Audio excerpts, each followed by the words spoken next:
কেন জানি পড়তে পারে না গো। ওগো পয়গম্বর, আলকামার অনেক কষ্ট হইতেছে, আলকামার অনেক কষ্ট হইতেছে। এবার নবী ডাক দিয়া কইরে বেলাল, তাহলে এখন গিয়া দেখো আলকামার বাবা মা জীবিত আছে কিনা। ও বেলাল, এবার যা দেখো আলকামার মা দুনিয়ার জমিনে বেঁচে আছে কিনা, অথবা তার বাবা বেঁচে আছে কিনা। নির্মূল কষ্ট মায়ের, প্রসব বেদনায়, সাত আসমান সাত জমিন তখন মায়েরই মাথায়। জীবনের মূল কষ্ট মায়ের, প্রসব বেদনায়, সাত আসমান সাত জমিন তখন মায়েরই মাথায়। এমন মাকে কেমনে আজি যাও গো তুমি ভুলিয়া। ও আমার প্রাণের মা, মা গো মা, কোথায় গেলে মোরে ছাড়িয়া। জনম দুঃখী ইয়াতীম আমি, চাই না কেহ ফিরিয়া। মা বাবার কথা না শুনলে, মা বাবার সাথে বেয়াদবি করলে দেখেন কতটুকু ক্ষতি আপনার হবে। নবীর যুগে হযরত একজন সাহাবী, নবীর যুগে হযরত আলকামা রাদিয়াল্লাহু তাআলা আনহু মা বাবার কথা শুনে না, মার সাথে বেয়াদবি করে। এই আলকামা রাদিয়াল্লাহু তাআলা আনহু যখন দুনিয়া থেকে মৃত্যুবরণ করবেন, দুনিয়া থেকে চলে যাবেন, এই সময় আলকামা রাদিয়াল্লাহু তাআলা আনহু তার মুখ দিয়ে কালিমা বাইর হয় না। কেন? তার একমাত্র কারণ হলো তার মার সাথে বেয়াদবি করেছিল। এইবার আলকামার স্ত্রী নবীজি সাল্লাল্লাহু আলাইহি ওয়াসাল্লামের দরবারে গেলেন। হযরতে আলকামা রাদিয়াল্লাহু তাআলা আনহু মৃত্যু অবস্থায় সজ্জিত শুয়ে আছেন। দুনিয়ার জমিন থেকে হযরতে আলকামা রাদিয়াল্লাহু তাআলা আনহু চলে যাবেন। এই মুহূর্তে তার মুখ দিয়া কালিমা আসে না, কালিমা আসে না। কেন কালিমা পড়তে পারে না? আলকামার স্ত্রী পয়গম্বর আরবী সাল্লাল্লাহু আলাইহি ওয়াসাল্লামের দরবারে যায়।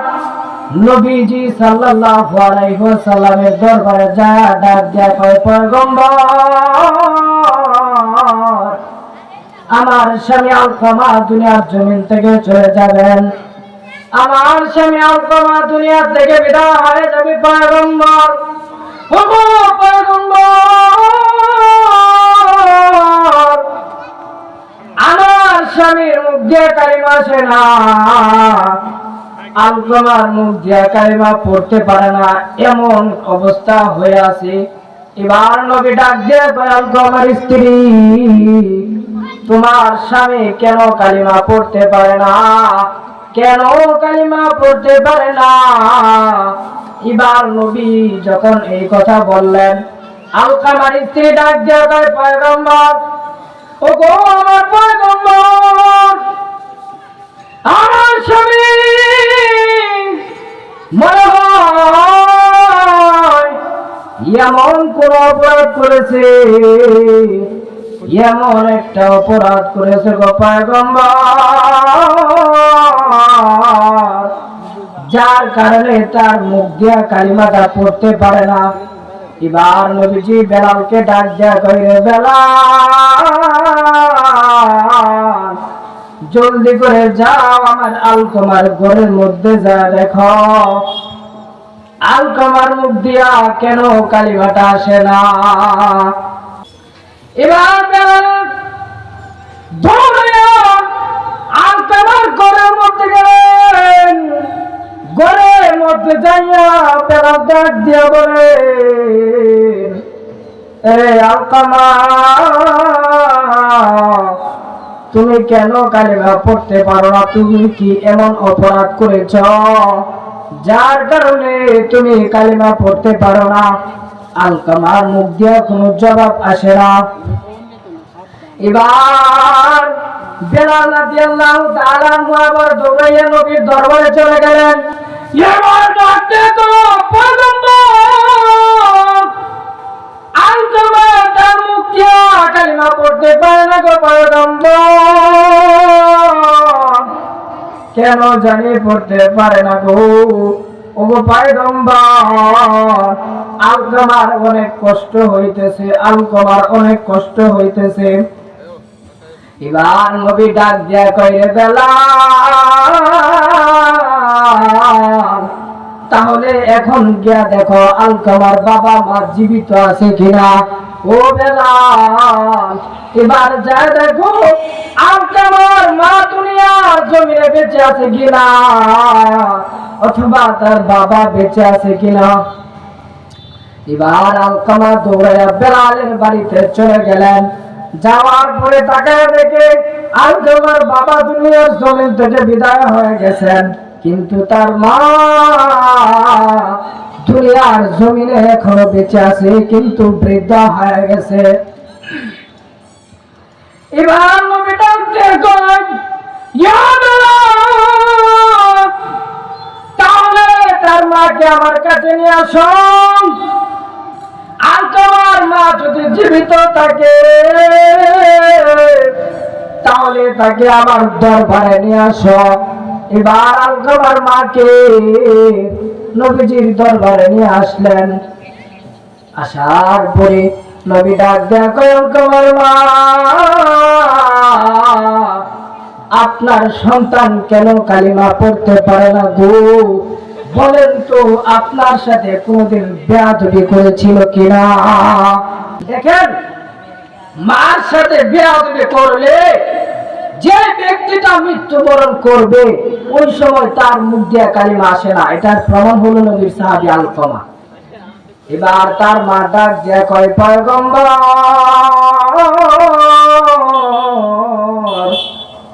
আমার ছেলে আমার সাথে বেয়াদবি করত, আমার কোন কথাই প্রাধান্য দিত না, আমার কথা শুনতো না, শুধু তার স্ত্রীর কথায় প্রাধান্য দিত।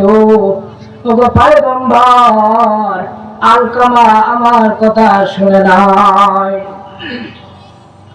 এবার পয়গম্বর ডাক দিয়ে কয়, আজকে যদি তুমি তোমার সন্তানকে মাফ না করো তাহলে তোমার সন্তান জাহান্নামে হয়ে যাবে গো মা। ও মা, তুমি তোমার সন্তানকে মাফ করে দাও। এবার আলকামার মা ডাক দিয়া কয়, পয়গম্বর, না না, আমি আমার সন্তানকে মাফ করব না, সন্তানকে আমি মাফ করব না। এই সন্তান আমি জীবিত থাকাকালীন আমার সাথে বেয়াদবি করছে। এ নবী আমার শুনেন, আমি যদি দুনিয়ার জমিন থেকে বিদায় হয়ে যায় এই সন্তান মনে হয় আমার জানাজা পড়বে না। এবার আলকামার মা যখন এই কথা বললেন, নবীজি বলেন, তাহলে আপনি যদি আপনার সন্তানকে মাফ না করেন তাহলে আপনার সন্তান জাহান্নামী হয়ে যাবে। তার মা বলেন, আমি মাফ করব না। এবার নবী বলেন, বেলাল, তাহলে ঠিক আছে, দুনিয়ার মধ্যে একটা গর্ত করো, গর্ত কইরা এখানে আলকামারে জ্বালায় দাও, যাতে করে তার মা তার নিজের চোখ দিয়া দেখতে পারে জাহান্নামের আগুনের চাইতে দুনিয়ার আগুনে জ্বললে কতটুকু কষ্ট হয়। এবার যখন আগুন ধরাইবে এই মুহূর্তে তার মা ডাক দিয়া কয়, নবী আমার, না না না, আমি আমার সন্তানকে আগুনে জ্বালাইতে দিব না। দেখেন মা কতটুকু চিন্তা, মা কতটুকু কষ্ট করে দুনিয়াতে আপনাকে জন্ম দিয়েছে। 10 দিন 10 মাস 10 দিন গর্ভে আপনাকে রাখছেন। এত কষ্ট করেছে মা, মার পেটের মধ্যে লাথি মারছেন, কত কষ্ট দিছেন। মা ভাত খাইতে পারে না, মা চলতে পারে না, এমন কষ্ট মাকে দিয়েছি। কিন্তু যখন দেখে সন্তান আগুনে পড়ে যাবে, এই মুহূর্তে মা ডাক দিয়ে কয়, নবী আমার, আপনি আমার সন্তানকে আগুনে জ্বালায়া দিবেন না, কারণ আমি আমার সন্তানকে অনেক কষ্ট করে জন্ম দিয়েছি এবং অনেক কষ্ট করে লালন পালন করেছি। এবার তাকায় দেখেন বন্ধুগণ আমার, এবার যখন পয়গম্বর হাবিব এই যে আলকামাকে দুনিয়ার আগুনের মধ্যে জ্বালা দিবেন, যখন আগুন জ্বলাইবে এই মুহূর্তে তার মা ডাক দিয়া কয়, পয়গম্বর, না না, আপনি আমার সন্তানকে আগুনে দিবেন না, আমি আমার সন্তানকে মাফ করে দিছি। এবার নবী বেলালকে ডাক দিয়ে কয়, আমার বেলাল, জলদি করে যাও, আলকামার খবর নিয়ে দেখো। এবার বেলাল ডাক দিয়ে কয়, পয়গম্বর, আমি এই মুহূর্তে আলকামার ঘর থেকে আসলাম, তাকায় দেখলাম যখন তার মা বলছে আমি আমার সন্তানকে মাফ করে দিছি, এরপরে আলকামার মুখ দিয়া কালিমা চলে আসেছে, সুবহানাল্লাহ।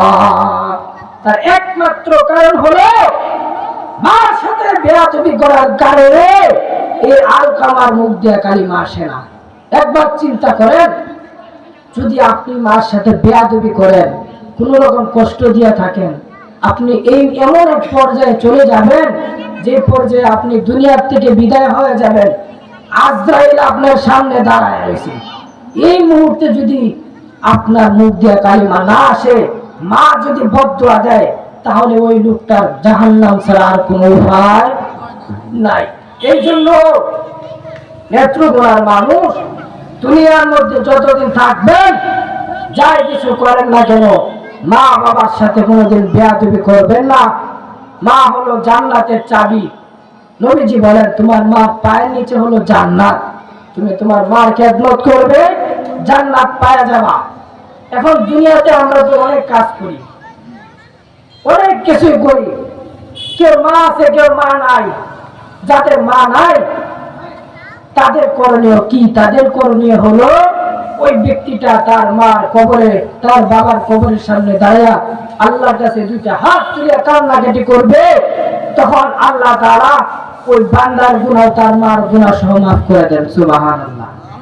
আর যে ব্যক্তির মা দুনিয়ার জমিনে বেঁচে আছে, এখনো সময় আছে, আমরা অতীতে যা কিছু করছি না করছি, এখন থেকে আমরা নিয়ত করে নেই, দুনিয়ার যতদিন বাঁচবো কোনদিন মার সাথে বেয়াদবি করবো না, ইনশাআল্লাহ। বন্ধুগণ আমার, আমি যে কথা বলতেছিলাম, আল্লাহ তাআলা কি বলেন, ওয়াকাদা রাব্বুকা আল্লা তা'বুদু ইল্লা ইয়্যাহু ওয়া বিল ওয়ালিদাইনি ইহসানা। তোমরা আমি আল্লাহর ইবাদতের পাশাপাশি প্রথমে আল্লাহর ইবাদত বলেছেন, দুনিয়ার জমিনে যতদিন থাকবা একমাত্র আমি আল্লাহর ইবাদত করবা, অন্য কারো ইবাদতের কথা আল্লাহ তাআলা এখানে বলে নাই। আল্লাহ তাআলা কি বলেন, যে তোমরা আমি আল্লাহর ইবাদতের পাশাপাশি একমাত্র তোমাদের মা বাবার খেদমত করবে। ওয়াকাদা রাব্বুকা আল্লা তা'বুদু ইল্লা ইয়্যাহু ওয়া বিল ওয়ালিদাইনি ইহসানা। আল্লাহ রাব্বুল আলামিন বলেন, হে দুনিয়ার মানুষ, তোমরা একমাত্র আমি আল্লাহর ইবাদতের পাশাপাশি তারপরে তোমাদের মা বাবার খেদমত করবে। দুনিয়ার জমিনে কত মানুষ কত কাজ করে, ইবাদতের সময় থাকে না। কেউ কৃষি কাজ করে, কেউ রাস্তায় কাজ করে, কেউ গাড়ি চালায়, বিভিন্ন রকমের কাজ করে, কিন্তু তার কানের ভিতরে আওয়াজ আসতেছে, মুয়াজ্জিনে মসজিদের মধ্যে আল্লাহু আকবারের ধ্বনি দিয়া তাকে ডাকতেছেন। কেন কেন ডাকতেছেন? এ বান্দা নামাজে আসো, তুমি তোমার কল্যাণের দিকে চলে আসো। মুয়াজ্জিন কি বলে, আমার কল্যাণে আসো? না, মুয়াজ্জিন বলে তুমি তোমার নিজের কল্যাণের জন্য মসজিদে আসো, মুয়াজ্জিনের কল্যাণের জন্য না। কিন্তু বান্দা কাজ করে, রাস্তাঘাট দিয়া চলাফেরা করতেছে, নামাজের কোনো খবর নাই, ইবাদতের কোনো খবর নাই। এ যুবক খেয়াল করে শুনবেন, আল্লাহ তাআলা বলেন তোমরা আমি আল্লাহর ইবাদত করো, এরপরে তোমাদের মা বাবার খেদমত করবা। এখন ইবাদত এত সহজ, আমরা এটাকে কঠিন বানিয়ে নিছি। কারণ ইবাদত একদম সহজ, কঠিন না। গুনার কাজ করবেন, আপনার কাছে কষ্ট লাগবে, কিন্তু ইবাদত করবেন এত মজা, এত মজা। যা ইবাদত করে তারাই বলতে পারবে কতটুকু মজা, ঠিক কিনা বলুন? পয়গম্বর আরবি সাল্লাল্লাহু আলাইহি ওয়াসাল্লাম বলেন, আমার কোন উম্মতের নারী পুরুষ যদি ফজরের নামাজটা কোন বান্দা এবং বান্দি যদি বান্দারা যদি মসজিদে এসে জামাতের সাথে নামাজ আদায় করে এবং বান্দিগণ যদি ঘরের ভিতরে নামাজ আদায় করে, পয়গম্বর আরবি বলেন আবার ঘুম থেকে উঠিয়া ফজরের নামাজ পড়ার পরে আবার ইশারের নামাজটা জামাতের সাথে আদায় করে, এই 2 ওয়াক্ত নামাজ যদি কোনো বান্দা বান্দি জামাতের সাথে আদায় করে, আল্লাহ তাআলা ওই বান্দা বান্দিকে পুরা রাত্র ইবাদত করার সওয়াব দিয়া দেয়। বলেন ইবাদত সহজ না কঠিন? সহজ। কারণ নবীজি বলেন যে আমার কোন উম্মতের নারী পুরুষ যদি ফজরের নামাজ ও ইশারের নামাজ জামাতের সাথে আদায় করে, আল্লাহ তাআলা ওই বান্দাকে পুরা রাত্র ইবাদত করার সওয়াব দিয়া দেয়। সুবহানাল্লাহ। এখন দেখবেন বাংলাদেশের মধ্যে আগে দেখতাম, আগের যুগে আমরা ছোট ছিলাম তখন দেখতাম আমাদের বাড়ির পাশে এবং বিভিন্ন জায়গায় গ্রামের মধ্যে দেখতাম মুরব্বীরা ফজরের নামাজ পড়ে আসার পরে বাড়িতে কোরআন শরীফ নিয়ে কোরআন শরীফ তেলাওয়াত করতো। কথা বলেন ঠিক কিনা? এটা আর এখন নাই। আগের যুগে আমি দেখতাম, এটা আপনাদের এলাকায় আছে কিনা এটা আমি সঠিকটা জানি না, কিন্তু এখন মনে হয় এটা অনেক কমে গেছে। পয়গম্বর আরবি সাল্লাল্লাহু আলাইহি ওয়াসাল্লাম বলেন, হে আমার উম্মতের নারী পুরুষ খেয়াল করে শুনো, আমার কোন উম্মতের নারী পুরুষ যদি সূরা ইখলাস 3 বার তেলাওয়াত করে, আল্লাহ তাআলা ওই বান্দার আমলনামায় পুরা কোরআন শরীফ এক খতম করার সওয়াব দেয়া দেয়। সুবহানাল্লাহ। তাহলে আল্লাহ তাআলা ইবাদত সহজ করে দিবেন না? আল্লাহ তাআলা ইবাদত সহজ করে দিবেন। এবার আসেন, আমরা বিগত কিছুদিন আগে রমজান মাস পার করেছি। কথা বলেন ঠিক কিনা? আবার সামনে আসতেছে। হ্যাঁ, মানে বাংলাদেশের মধ্যে যদি 100% মুসলমান থাকে, 80% মুসলমানই মনে হয় আবার রোজা রাখে না। কেন? তারা কি মুসলমান না? কিন্তু তারা অবশ্যই মুসলমান দাবি করে। আর নবীজি বলেন যে আমার কোন উম্মতের নারী পুরুষ যদি রমজান মাসের 30টা রোজা রাখে, আল্লাহ তাআলা ওই বান্দাকে 300 দিনের সওয়াব দেয়া দেয়। বলেন সুবহানাল্লাহ। আবার শাওয়াল মাসের 6টা রোজা আছে, এটা আপনারা জানেন। শাওয়াল মাসের 6টা রোজা যদি কোনো বান্দা বান্দি রাখে, ওই বান্দাকে আল্লাহ তাআলা 60 দিনের সওয়াব দেয়া দেয়। তাহলে 365 দিনে যদি 1 বছর হয়, তাহলে 360 দিন চলে গেলে নবীজি তো বলে দিয়েছেন যে বছরে 5 দিন রোজা রাখা হারাম। তাহলে বলেন তো ইবাদত সহজ না কঠিন? আল্লাহ তাআলা সহজ করে দিয়েছে, কিন্তু এটা আমরা নিজেরাই কঠিন বানায় নিছি। কথা বলেন ঠিক কিনা? যাই হোক, যে কথাগুলো বললাম, আল্লাহ তাআলা আমাদের সকলকে মা বাবার খেদমত করে আল্লাহর ইবাদত করে দুনিয়া থেকে যাওয়ার তৌফিক আল্লাহ তাআলা আমাদেরকে দান করুন। সকলে বলে আমিন। ওয়া আখিরু দাওয়ানা আলহামদুলিল্লাহ।